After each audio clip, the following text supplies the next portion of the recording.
There's a whole bunch of stuff that's said on the internet. Is much of it true? Who knows? Nope. We're going to have a look at all the things that are said about Ange Postecoglou and see what holds up. We asked a bunch of Tottenham fans what are the main critiques they hear about Ange are. Sometimes maybe good, sometimes maybe shit. We have 4 categories. We have his tactical awareness, his experience, mistakes, and personality. And by the end of this video, you'll see which ones are true. Alright folks, before we get started, can you please do me a massive favour and like this video, and please also subscribe to the channel. It would mean a lot to us. Without any further ado, let's get into the video. Alright, full disclosure.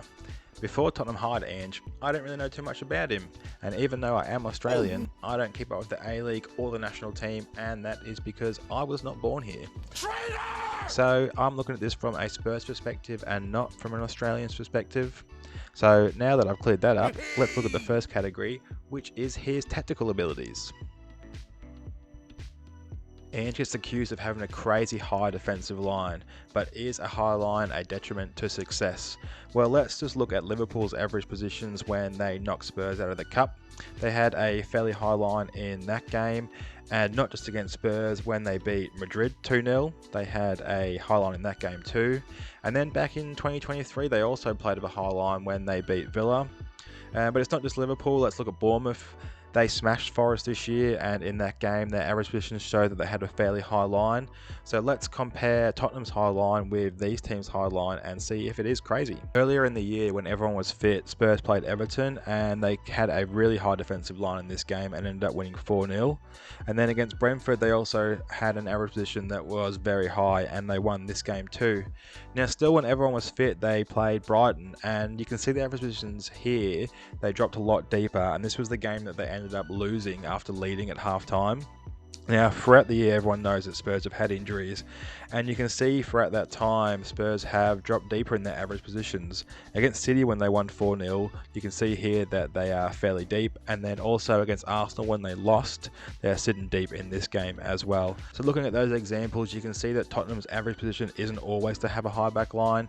It's probably Ange's preferred method is to have that high back line to put pressure on the team in their own third, but without players like Mickey van der Ven, it's hard to execute things like that. I do think that that game against Chelsea where they went down to 9 men has scarred people's brains. Are Tottenham too open, and do we concede too many goals? Well, the answer is yes. We're the 12th worst team in the league this year when it comes to goals conceded, but expected goals against, we should be down at 16th. This is showing that we're giving away too many high quality chances to teams that aren't taking those chances, but it's not new to this year either. Last year we were mid-table as well, being the 9th worst team when it comes to goals conceded, but we should have been down at 14th with expected goals against. A few things that stand out are errors that lead to shots. We are the 5th worst team when it comes to this. Interceptions, we sit dead last. We give the ball away the most in the division. And when it comes to take-ons that lead to shots, we sit 3rd last in that category too. Now what that says to me is that we are making mistakes. We're giving away the ball too easily to the opposition. They can then counter on us and put our defenders in high risk situations where they are one-on-one and give themselves a good opportunity to score a goal. Alright, we can look at a few mistakes that led to chances for other teams. This one is a hard one to do because all of these players are 1,000 times better than I could ever be at football. But for this exercise right now, they can suck it. Alright, let's take a look at a few mistakes that we made that gave opportunities to other teams. Let's start at Selhurst Park when we played Palace earlier in this year and lost 1-0. In this game, most players were fit, but in this example here, we can see that the ball is played across by Romero and bounced in front of Van der Ven. He doesn't get control of it, and Palace gain control and cross it from the corner. It comes to Eze. He has a nice flick to Mateta. Mateta squares up and finishes in the bottom corner. This next one, Van der Ven has the ball again. He plays it down the line and plays it straight to a Palace player. They recycle it and get in behind Van der Ven. They put it to the top of the box where Eze is, and he has a chance from there. This next one here, Maddison is clearing the ball.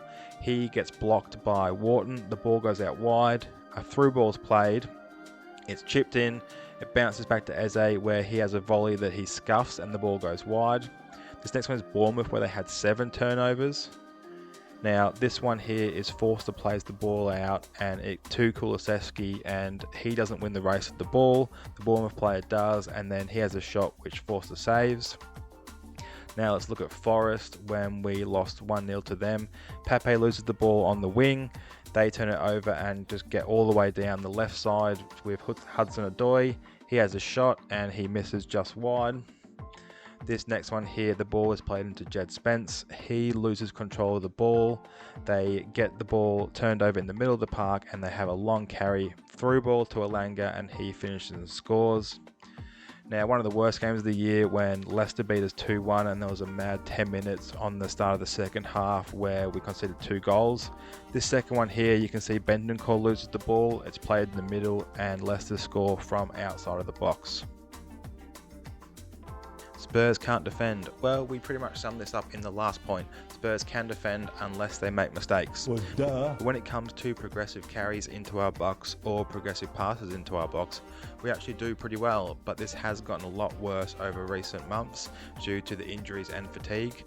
It's easier for a midfielder that hasn't played in a week to walk past a midfielder that's 18 years old and has played every 3 days for the last few weeks. So when it comes to dead ball situations, despite previous narratives, Spurs are actually pretty good at this. We are 8th best in the league when it comes to shots conceded from dead ball situations, so corners or free kicks, and this is just straight up defending. What we do struggle at is when we turn the ball over. We have people playing out of position due to injury and fatigue, and naturally aren't as good in one-on-one defending situations. Take Archie Gray for example. He has been fantastic this year, but he has never played centre back before this year. So he sometimes will drop too deep and play people on side, and it isn't just his inexperience, it's the inexperience around him. When Ben Davies came back, Archie Gray said that it was a lot easier to play with him because he could actually talk him through the game. This one's going to be a bit tricky to nail down whose fault it is when it comes to injuries, but we can still have a look at some of the stats and some of the running information to see if we can blame someone. But Wilson Odobert, for example, he only played 3 games for Spurs and then did a hamstring injury, so it'd be hard to say it was due to running too much for Spurs that caused that. But then there's Mickey Van de Ven, and he has the 74th most amount of sprints in the league, but this is a misleading stat. It's hard to have the most sprints in a season if you don't play a lot of games, and it's the same with distance covered. You'd think if the injuries were caused from too many sprints, one of the Spurs players would have completed the most amount of sprints in the league so far this year, but it's actually Anthony Gordon who's completed the most amount of sprints, and he's played 3 less games than Sonny. But then there's this stat from Foot Vision. I actually stole this one from 442's most recent video about Spurs, and we did link it in the most recent video we did with JJ, but this one shows that Spurs sprint the most whether they have the ball or don't have the ball by a long way. As this season isn't completed yet, let's take a look at last season's stats. Spurs came 7th in total distance covered, but we didn't have a player in the top 10 for that stat. Now, Spurs completed the most sprints by far though. They completed over 6,500 sprints, and Bournemouth came in 2nd with 300 less than that. So does all this sprinting translate into injuries? Let's look at Sonny. He completed the most sprints last year for Spurs and he missed 24 days with a hamstring injury, so that's 7 games for club and country. But in the past, before Ange, Sonny had done 3 hamstring injuries before and they came under Nuno and Conte. And you couldn't say that they were known for the high intensity sprinting. So Sonny's injury is actually pretty consistent over his career, nothing has really changed under Ange. The high level of sprinting probably does has a part to play in all these injuries, but it's hard to say for definite. What I would actually think is more interesting is the medical team. So Japhet Tanganga left Spurs and he was riddled with injuries through his career, and now at Millwall he's played 27 games this year, and same with Ryan Sessegnon. He hasn't played that much, but he has not had an injury listed since he's left Spurs.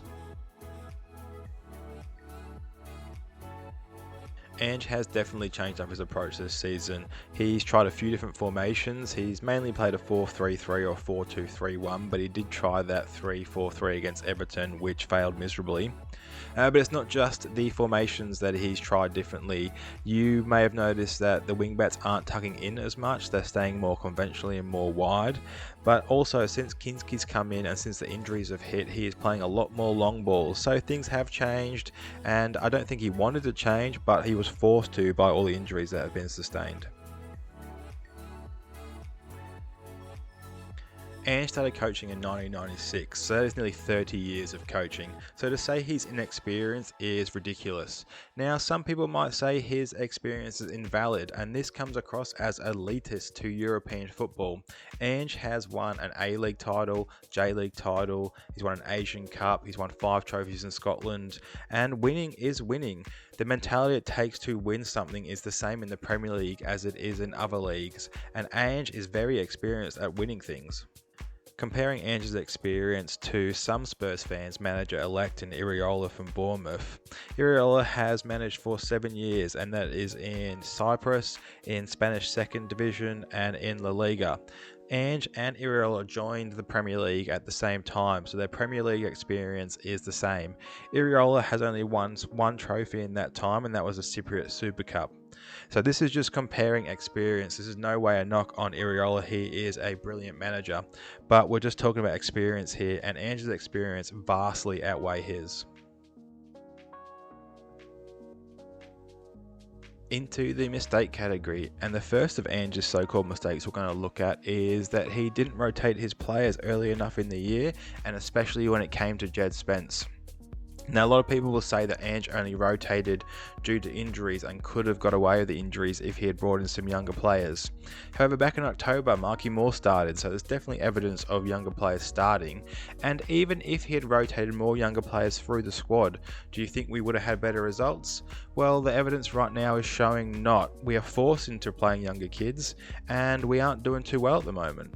Alright, on to Jed Spence. And I remember about 12 months ago there was a prominent YouTube channel saying things like, "What are we doing, man? Get this guy out of my club." And granted, Jed has had an up and down career so far and hasn't been trusted by many managers. Now, he probably needed that time to build trust with Ange, and now he is on the field, he is playing fantastic, but for some reason we want to use that as a stick to beat Ange with. We don't know either way whether he would have performed straight away or if he needed that time to perform, so I don't think you can argue either way. But one thing is true, he is one hell of a club signing. Let's talk about all the transfers under Ange and not just this most recent window, as we were in the middle of an injury crisis. We probably would have been pretty happy with these transfers if everyone was fit, unless you expect all our business to be done in one window, which isn't very realistic. It's ridiculous. Yes, we do need some more players, especially in the 6 or the left side of defence, but it does take time to build a squad, especially when you're starting from scratch. You could tell in Ange's press conferences that he desperately wanted to bring players in this window and he wasn't happy with the wait. Ange signed a longer contract than most coaches do at Tottenham, and this was with the sole purpose to rebuild the squad after 4 years of defensive football. Not every player works out in football, and that's true for every team, but with Ange's signings, most of them have at least shown great potential. Unfortunately, ready-made superstars won't come to Spurs at the moment because we're competing with the likes of Liverpool and City for those signatures. To get players with that potential into our squad, we have to sign them young. But we have sprinkled in some experienced players along the way, so let's take a look at those players. So Dom Solanke, been absolutely fantastic. Archie Gray, unbelievable playing out of position at such a young age. Wilson Odobert has been exciting once we've seen him play, but it hasn't been enough at the moment. Kinksky as at least an awesome backup, but he has great potential as well. Matthias Tal could also be a superstar in the future. Lucas Burvale is getting there already. He's a fantastic young player.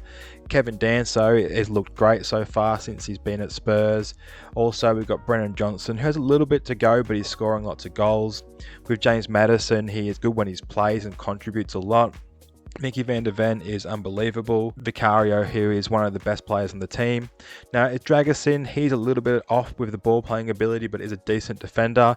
And then easily the worst signing has been Timo Werner. We can sign a good backup for a doggy and a good backup for Van der Ven, and then an elite 6. I think we have the potential to be a really good team in the future. This one seems to be a story made up by one journalist. Ange has repeated multiple times in his press conferences that they haven't had time to train. With games every 3 or so days, all these players can do is rest, recover, and do tactical walkthroughs. If you want to argue that the pre-seasons were too intense, well, you'd have to argue the same thing for Poch and Conte. I actually remember we used to be a huge fan of how intense those pre-season training sessions were. Well, seeing as we aren't too bad at set pieces, I'll move on from this one pretty quickly. This one is pretty obviously not true. He's brought in Gray, Bergvall, Tal, Odeberg, Kinski, etc. And if you think just because injuries happen that's why they play, why would he go out and actively sign these players if he doesn't want to play them? Gotcha, bitch! Personality traits are all subjective and it's just individual taste whether you like that in a person or not. The only people it should really matter to are the people inside the walls of the club. But this does seem to be a thing that people used to add on to just the list of things they don't like about Ange, so let's have a look at them anyway.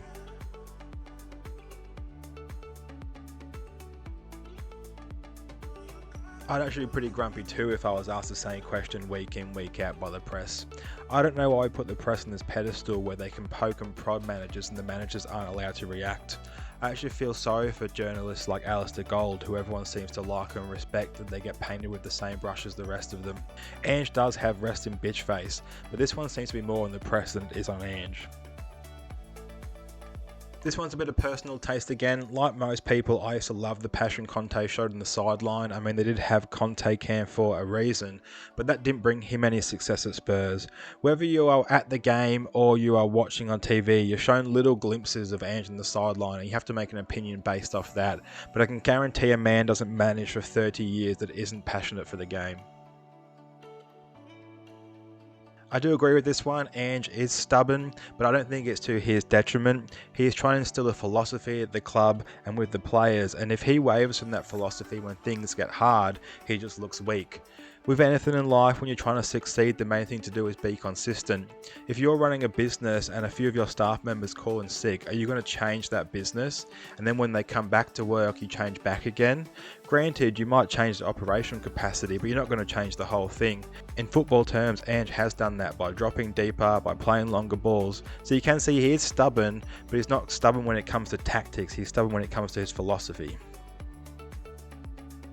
I think this one comes from Ange saying that he normally wins something in his second year at a club, which is historically true, but he was asked about it, so what do you want him to say? No? You sit on a throne of lies. Does saying yes make him arrogant? Well, maybe, but Ange does normally put himself between the players and the press at conferences and takes the blame for most of the situations that happen.